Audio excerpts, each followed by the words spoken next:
आशीषित करे मेरे प्रियो। फिर से स्वागत है आपका इस वीडियो में। मैं आपसे प्यार करता हूँ और आपके लिए हमेशा दुआ करता हूँ। प्रभु का वचन इस प्रकार से कहता है प्रियो, मत्ती की किताब उसका 5 अध्याय और उसका 3 और ये पूरा धन्य वचन है।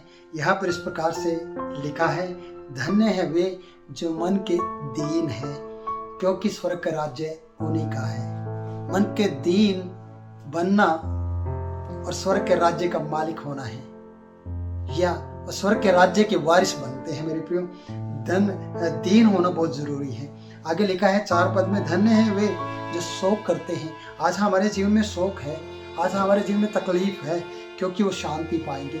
आज आपको और मुझे शायद तसल्ली देने वाला कोई नहीं है सिवा प्रभु के वचन के या अच्छे सेवकों के द्वारा हमें तसल्ली मिलती है। इसके अलावा और कोई नहीं है संसार में। शायद आपके भाई बंधु भी आपको तसल्ली नहीं देंगे, वो आपको शांति नहीं देंगे, आपके विरुद्ध में खड़े रहेंगे। पर याद रखना, आपको धन्य बनते हुए, धन्य कहलाने की जरूरत है नम्र बनते हुए, कि आप नम्र हैं क्योंकि आप शांति पाएंगे। 4 पद है, धन्य हैं वे जो नम्र हैं, क्योंकि वे पृथ्वी के अधिकारी होंगे।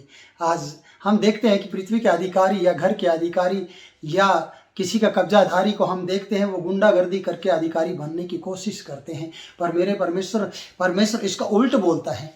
गुंडागर्दी कर या कब्जा करके किसी का अधिकारी बनने की बजाय परमेश्वर कहता है, नम्र बनो और दीन बनो और दीन बनकर पृथ्वी के अधिकारी परमेश्वर आपको बना देगा। क्योंकि जरूरी है हमें दीन बनना। हमारा प्रभु दीन बना, स्वर्ग का बेटा होकर, स्वर्ग का परमेश्वर होकर, स्वर्ग का परमेश्वर का पुत्र बन के पृथ्वी पर आया, अपने सिंहासन छोड़ दिया और मनुष्यों की समानता में बन गया। अपने आप को उसने शून्य कर दिया, बिल्कुल शून्य कर दिया।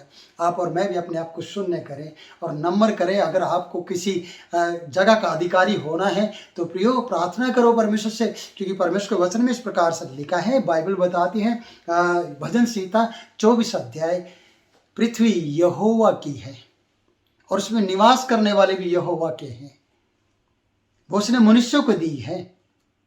सोचिए मेरे प्रियो, पृथ्वी यहोवा की है, परमेश्वर की है, और हम क्यों कब्जाधारी बने? हम क्यों इस तरीके से गुंडागर्दी करते हुए किसी के घर का अधिकारी बने? परमेश्वर का फार्मूला है, परमेश्वर का वचन बताता है कि दीन बनो, नम्र बनो। धन्य है वो लोग जो नम्र हैं, वो पृथ्वी के अधिकारी होंगे। ये खुशी की बात है। अधिकार अपने जीवन में रखना है कि मैं पृथ्वी का अधिकारी बनूंगा अगर मैं नम्र बनता हूं।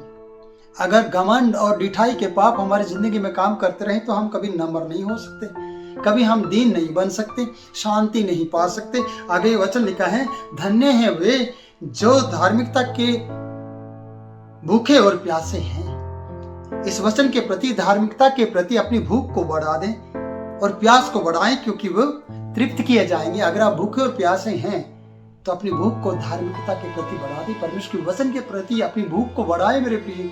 और जब आप अपनी भूख को बढ़ाते हैं तो आप तृप्त होंगे। अगर आप संसार में दुनिया के चीजों के लिए अपनी भूख और प्यास को बढ़ा रहे हैं तो याद रखना, उसमें आप तृप्त नहीं होंगे। आप धन संपत्ति के पीछे भाग रहे हैं, वो शायद आपके हाथ नहीं लगेगी।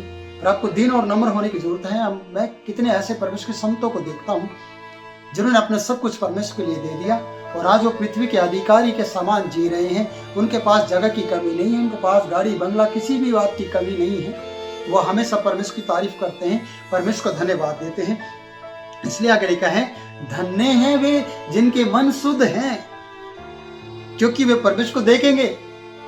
मन को शुद्ध करने से हमारी आंखें की रोशनी बढ़ेगी और हम उस परमेश्वर को देख पाएंगे। हम सोचते कि हमारी आंखों की रोशनी कमजोर हो गई है, हम एक अक्षर भी बाइबल का नहीं पढ़ पा रहे हैं, हम अपनी बुक किताब नहीं पढ़ पा रहे हैं। ये जरूरी नहीं है कि आप अपनी आंखों से ये किताब नहीं पढ़ पा रहे हैं और परमेश्वर को नहीं देख पाएंगे। और परमेश्वर को वचन बता रहे हैं यहाँ पर कि मन के शुद्ध होना बहुत जरूरी है। जब आप मन के शुद्ध होते हैं तो आप परमेश्वर को देख पाएंगे। और उसके 6वां पद बताता है, 7वां पद, धन्य है वे जो दयावंत है, क्योंकि उन पर दया की जाएगी। अगर अपने जीवन में दया चाहते हैं तो दया करना सीखो। ठीलापन अपनी जिंदगी से निकाल दो, ताकि हम परमेश्वर को अपनी दया में झुका सके, या परमेश्वर हमारे ऊपर दया कर सके और हम भी दयालु बने। और उसके बाद लिखा है, धन्य है वे जो मेल कराने वाले हैं। मेरे प्रियो, मेल कराने वाला बनना, तोड़ने वाला नहीं।